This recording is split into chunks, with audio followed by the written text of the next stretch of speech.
Hello guys, welcome back to SWS Boxing, and today I'm delighted to get on the channel Nathan Quarless. He's currently had 14 fights with 13 wins, 1 defeat, and he's fighting a week, it's a week today, the fight at the Copper Yeah, Box in London. He's boxing John Hedges, who's 10-0 on the Johnny Fisher Dave Allen rematch undercard live on the Zone. And it's a final eliminated for the English title. And yes, pleasure to get you on the channel, Nathan. yeah, it's been a long time. Obviously, I've been quite inactive past 14 months, but I'm glad to obviously have this fight and looking forward to putting on a show on Saturday. Yeah, am I right in saying that you fought Perry Howe last March? You picked up, was it a hand injury in that fight? Detached my bicep, which was the second time I'd done it. In 2022, I'd done the left bicep, and then in the Perry Howe fight, I'd done the right bicep. So it was took about 4 months to heal after the operation. But I come back strong and I was supposed to fight Sheldon McDonald in September. I picked up a niggle, got pushed back to November, and then he failed his medical, and it just never ended up happening. So I was in camp for a long time last year, and obviously not an end up happening, which was disappointing. Yeah, I mean that was meant to be for the Central Area title. Were you trying to rearrange it for this year, or now this big opportunity's come up, it's sort of not really Um, come about? yeah, I'm not sure what Sheldon's doing. I'm not sure if he's still boxing. We were sort of waiting to see what was going to happen, waiting, and we just got ourselves ready. Started training in January, and then a few weeks later, the phone call came for the John Hedges fight, and we took it straight away. And it's been good to obviously get the time given by Matchroom to get ready for the fight, and there's been no stone unturned, and I'm ready to like I said, ready to put on a show come Saturday night. Yeah, 100%. And of course, we saw last time on TV we saw you against Vidal Riley for the English. Unfortunately, you suffered your first defeat. But what have you learned since that fight? And yeah, what have you learned from that Vidal Riley fight? It's probably just I probably rushed me recovery too soon. That year I came back too early after the bicep off for the left arm, and I was the one pushing for the Vidal Riley fight, uh, and I just probably come a little bit too soon for me. He performed brilliant. He was great on the night, and unfortunately I didn't perform well. And obviously he's went on to now become British champion, and I've got all the respect in the world for it. But I gained a lot of experience that night, and I had to dig deep for what I could do in that fight, and it was just a shame that I couldn't actually perform. I felt like for all the boxers who were probably listening, when you first come back sparring, I felt like I didn't have my range. I didn't, and in the end, I just performed terribly. But the experience gained from that fight, I feel like I'm in a much better position now than I was. Yes, and how's camp been? Of course, you're coming back from an injury. How's the camp been? Has it been all good in camp? Yeah, it's been great to be honest. I had a elbow operation last year as well, in the right arm, which has been I've had a few issues with in the past, and now that's all healed, and I feel good. I feel like I'm back to me old self. I think I lost myself a little bit in the boxing, in terms of how I was performing, and how I was boxing. I started boxing on the back foot when, as an amateur, I was always the one coming forward, and my early pro days, I was the same. And now I've come back to this camp, and I feel like I'm the one marching forward. I feel strong, and come Saturday night, I'm gonna go show everyone the new version of me, because the one that's been boxing the past few years, I feel like it's been a poor version of myself. Yeah, and of course you're up on a Matchroom show this time in London, so going into um away territory again. You're sort of getting used to that now, but you're boxing John Hedges. Currently, he's unbeaten. He's 10-0. What do you know about him? Current Southern Area champion as well? Yeah, just from little bits that I've seen on the telly. We got offered the fight, and I've had a little look over him of things that he does. He's training up northwest ways now with Ricky Hatton. And it doesn't matter where the fight is. It's I've got a fair few people coming down to watch me, so it'll be almost like I'm fighting in Liverpool. So yeah, I'm looking forward to it. I'm very confident, and I just can't wait for it to come round now. Yeah, I mean, you brought quite a few people down here. You're cool last time when you were in London against Riley, and you always tend to bring a good crowd wherever you really fight. Yeah, I've got great support, and it doesn't matter where to go. I think even if I boxed overseas, that I'd probably get a fair few people coming over. So I'm quite lucky in that sense, and everyone who's bought a ticket, obviously, thank you very much. Yeah, and of course, he's unbeaten. Are you expecting a harder fight from him compared to Vidal? He is sort of a long rangey sort of fighter, is John Hedges. Yeah, I think it'll be a different fight completely.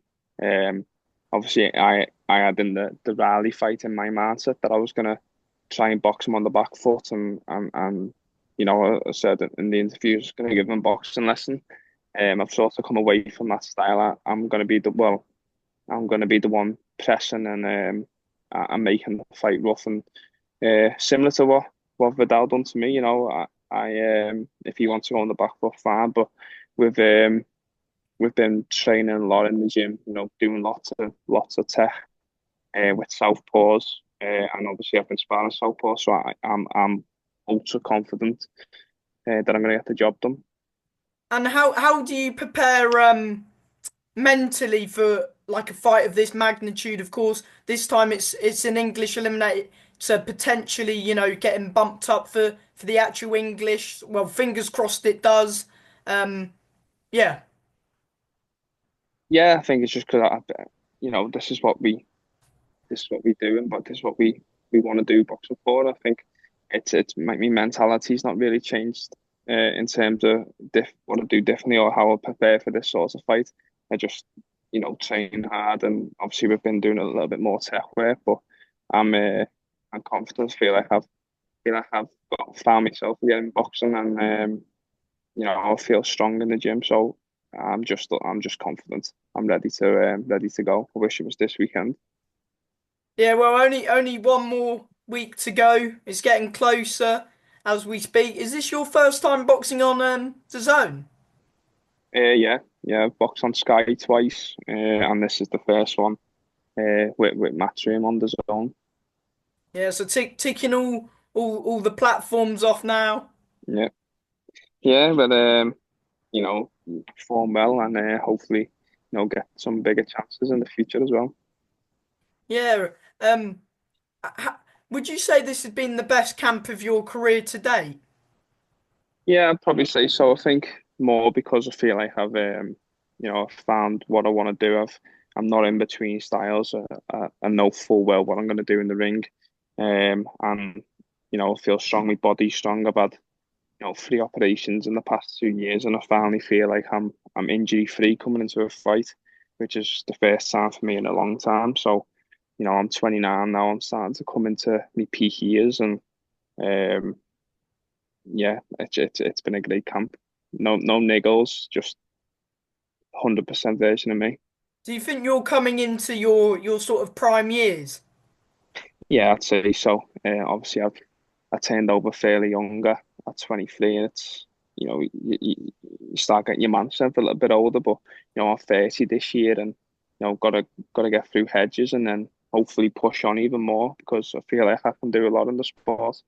I've just got to get through hedges, and then hopefully we can start pushing for the Vidal rematches, some big fights in the future. Yeah, 100%. And Oh, I forgot what I was going to say now. Oh yeah, he's so when he won the area in, I believe it was his last contest, where he Yeah, won. It was by it was a technical. Well, it went to the scorecards due to a cut on his opponent. So yeah, he hasn't been past 6 rounds. So do you believe that? Of course, you've done the 10 rounds before against Vidal. You've done two 8 rounders or one 8 rounder. yeah, I've Um, done one eight rounder. Obviously done the 10 round against Vidal, but then obviously I was supposed to fight Sheldon. So that was a 10 round camp, and then another fight got pulled off. That was another 10 round camp. So I've been through the 10 round camps. It's not like it's me only second one. I feel like I'm fit to to really put my foot on the gas from the off and not be able to and not be struggling towards the end. So I've got to just set a high tempo and I've got to take him into deep waters. Yeah, I was gonna say, do you feel like your experience in these sort of bigger nights that you've had could play a big factor in this fight, your experience? Yeah, I'd say so. I've taken to deep waters. Collins done that for me when I was, done my first 8 rounder. You don't know you can do it until you actually do the round. So, I'm confident I can last the 10 at a high pace. He might not be so confident, and it's only them slight doubts in your mind that, they'll give me the edge. And do you really think that you've got a, of course, when you're fighting somebody who keeps it long, you've sort of got to make sure they don't get in their rhythm early on. You need to sort of be the aggressor in the fight, and you've really got to take it to them so they don't get into their rhythm. Yeah, that's what we've been saying. We've been letting the hands go in the spar, and head movement's been good, defense has been good, all while on the front foot. Um, I've just obviously got to go and perform now. I've got to go and do it in the ring, which I feel like I'm going to do. So, this could be my turning point in my career to fulfill things that, I should have probably done already. Yeah, do you feel like, of course, people will be saying that he's the favourite in the fight. Do you go into the fight believing that you're the underdog in this fight, or In my mind, I think I just in my mind, I think I might walk through him. I don't feel like an underdog in this fight. People are saying it's a 50-50 fight. I think that it favours me more, but whether the bookmakers favour him, which I'm more than likely going to do, with it being, he's the matchroom fighter and I'm just a VIP fighter. So, but in my mind, I think, I'm not, well, I think I'm the favourite coming into this fight. Yeah. yeah, and of course you've got the whole press conference and the whole media workouts and stuff. Would you be keeping a close eye on when he does his media workout? Do you keep an eye on those sort of things and not really? No, no, I'm not interested in anything he'll be doing in the media warehouse or anything like that. I just focus on myself, and I've always been that way. Yeah, and just a last few things. Have you got a message to not only your supporters that will be coming down from Liverpool, but to the fans who are going to be in attendance on the night and watching live on the zone? Yeah, just obviously thank you for everyone who's coming out to support me, and for the ones who don't know, I hopefully give you a good fight and become my supporters. So I'll obviously see everyone down there on Saturday the 17th. Do you know what time you'll be fighting? I think it's going to be around 7 p.m. But we've not had any sort of confirmation yet. But I think we're going to be the first, like TV slot. Yeah. Well, it's all the same now, isn't it? With the zone. But yeah, I think it's going to be around 7 p.m. And final prediction for the fight? Just a win, whether it's stoppage or points, I'm not really bothered. But I just want to, for me personally, I want to put everything that I've been doing in the gym into the ring now and go back to the old version of me, which is front foot, bit of a box fighter, and this is the perfect opportunity for me to go and do it. 100%. And from last thing is, do you want to thank anyone who's helping you, whether that's your manager, sponsors? Yeah, obviously all my sponsors who've stuck with me the past 14 months. That was the last time that I boxed against Perry Howe. It's been a tough road getting back and been a frustrating road, but finally here and everyone who's been a part of that journey. Thank you very much. Thank you to my manager for sorting this fight and my team. It's been a great camp, and I'm looking forward to going in and showing everyone the new version of me. And from me, Nathan, a big thank you for your time today. I really appreciate it, and all the best next Saturday. Good luck with the fight. Thank you. Thank you, mate. Bye. Ta, man.